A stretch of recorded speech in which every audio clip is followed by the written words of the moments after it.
tarde, alunos! Nossa videoaula de hoje é sobre ciências, então peguem a apostila e abram na página 172. Bora estudar? Fungos, protozoários e outros transmissores de doenças. Não são apenas as bactérias que causam doenças. Os fungos também podem se instalar e crescer em nosso corpo. Em outras palavras, podemos embolorar. Os fungos precisam de condições adequadas para se desenvolver, como calor e umidade. Um exemplo, se quando a gente toma banho, a gente não secar bem entre os dedos dos pés, ali os fungos vão se instalar, porque é um lugar propício, certo? E vai causar uma doença chamada micose.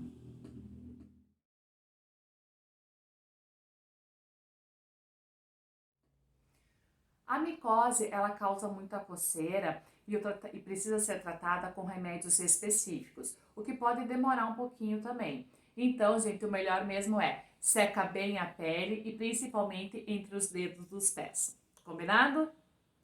Fungos. Vocês lembram que semana passada, na aula online, a prof conversou um pouquinho com vocês sobre os fungos. Então, vamos rever mais um pouquinho sobre os fungos agora. Os fungos, eles se nutrem de substâncias orgânicas, certo? E são extremamente importantes na reciclagem da matéria orgânica. Os fungos não produzem seu próprio alimento e seus principais representantes são os cogumelos, orelhas de pau, leveduras e bolores. Algumas espécies de fungos trazem grande prejuízo para as pessoas, certo? Como a deterioração de alimentos, doenças como micoses, que eu acabei de falar, e outros. No entanto, algumas espécies são extremamente importantes. Vamos ver a seguir? Fungos como o champignon e o shiitake, eles são utilizados na culinária. Existem outros tipos de fungo que são utilizados na fabricação de queijos, que daí seriam o Penicillium roquefort, que é utilizado na produção do queijo roquefort, e o Penicillium camembert, utilizado na fabricação do queijo camembert. Já as leveduras, como Saccharomyces cerevisiae, são empregadas na fabricação de alimentos, como pães, bolos e roscas. Elas são utilizadas como fermento, pois deixam a massa leve e macia. Em bebidas alcoólicas como cerveja, uísque ou saquê, o Saccharomyces cerevisiae também é empregado. Na produção de vinho, o fungo utilizado vai ser o Saccharomyces epsilioideus. Além de serem importantes como decompositores na indústria alimentícia e de bebidas, os fungos também são muito importantes na indústria farmacêutica, na produção de antibióticos como a penicilina, descoberta por Alexander Fleming em 1929, que é amplamente empregada nos dias atuais.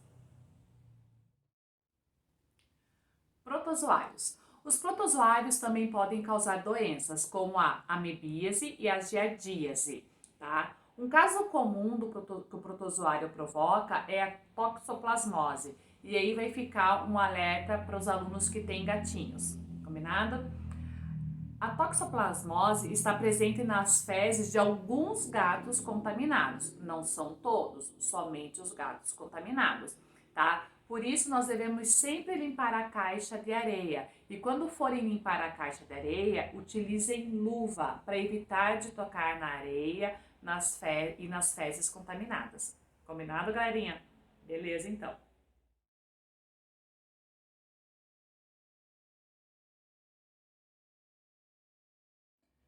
Vários outros micro-organismos podem ser transmitidos aos seres humanos através de animais. Esses animais que transmitem são os transmissores. Geralmente, esses transmissores são insetos ou um animal muito pequeno. Exemplos de transmissores e doenças que eles causam. O carrapato, ele pode causar a febre maculosa, o bicho barbeiro, ele causa doença de Chagas e alguns mosquitos podem causar febre amarela. Os protozoários, eles não produzem o próprio alimento. Eles podem viver na água salgada, água doce ou na terra úmida. Alguns protozoários vivem dentro de outros seres vivos. Esses são chamados de parasitas.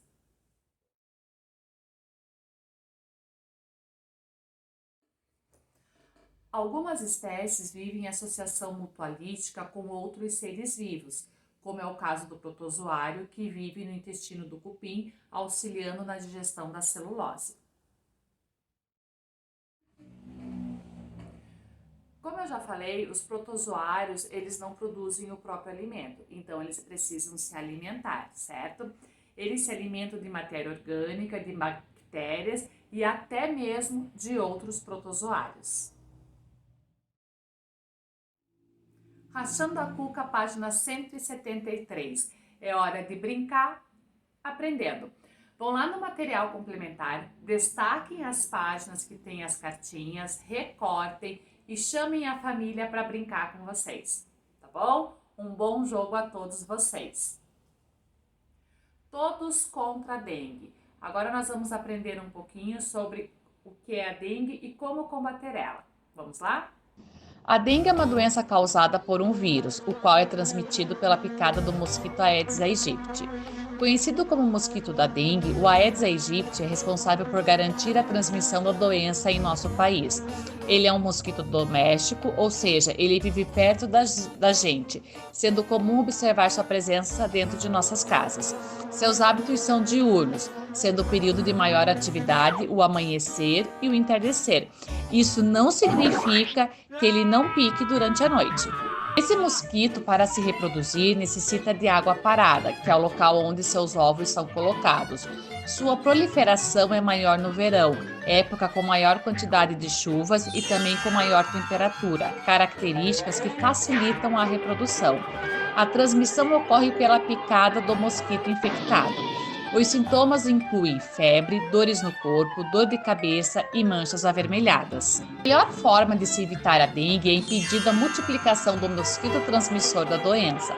Para isso, é importante ter alguns cuidados para evitar água parada, meio em que o mosquito se prolifera, tais como manter a caixa d'água sempre fechada, colocar areia na borda dos pratinhos das plantas para evitar o acúmulo de água, trocar a água das plantas aquáticas uma vez por semana, não descartar o lixo de maneira inadequada, não deixar entulhos espalhados no quintal, limpar bem as calhas, manter a piscina sempre limpa, limpar bem, pelo menos 2 vezes por semana, os recipientes que são usados para colocar água.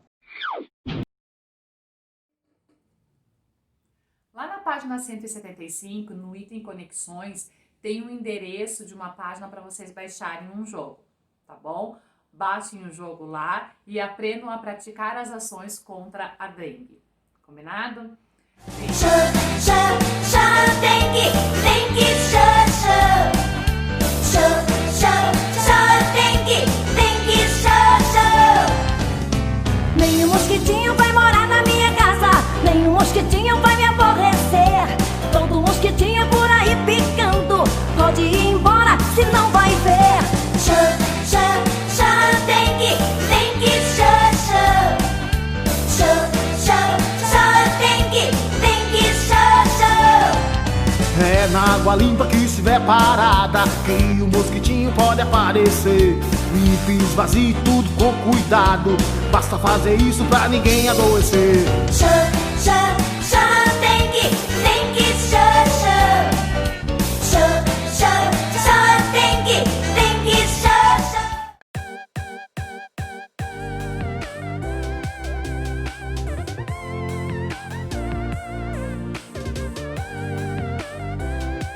Antes da invenção do microscópio, não se sabia da existência de micro-organismos. As pessoas conheciam a fermentação e as doenças contagiosas, mas não sabiam que os micro-organismos estavam por trás delas.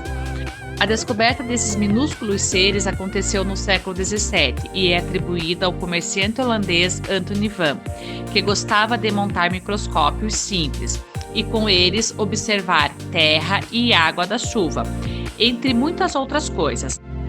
Foi assim que ele notou os animáculos, seres minúsculos que se movimentavam por todos os lados e que mais tarde seriam conhecidos como micro-organismos.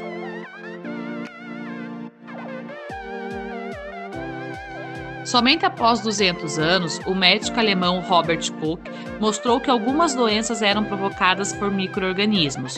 Comparando o sangue de uma pessoa doente ao de uma pessoa saudável, foram encontrados micro-organismos associados à doença em questão no sangue do doente.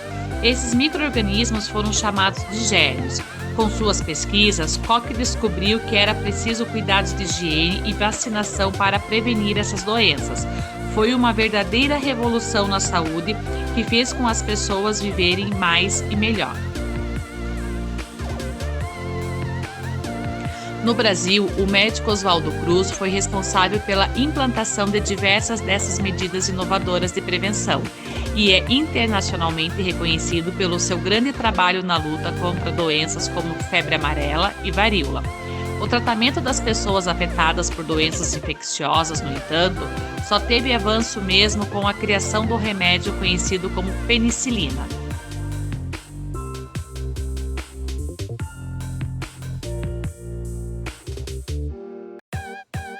Quem fez essa descoberta foi o microbiologista escocês Alexander Fleming.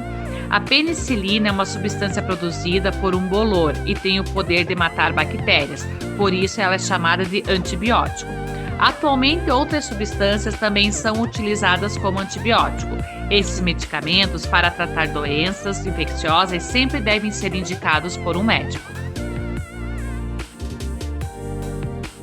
Lembre-se de ler todo o conteúdo que nós já trabalhamos para manter tudo bem fresquinho na cabeça. Resolva as questões que ficaram ali pendentes, tá bom? E um bom estudo a todos. Fiquem bem, se cuidem e até a próxima aula. Um beijo no coração de vocês.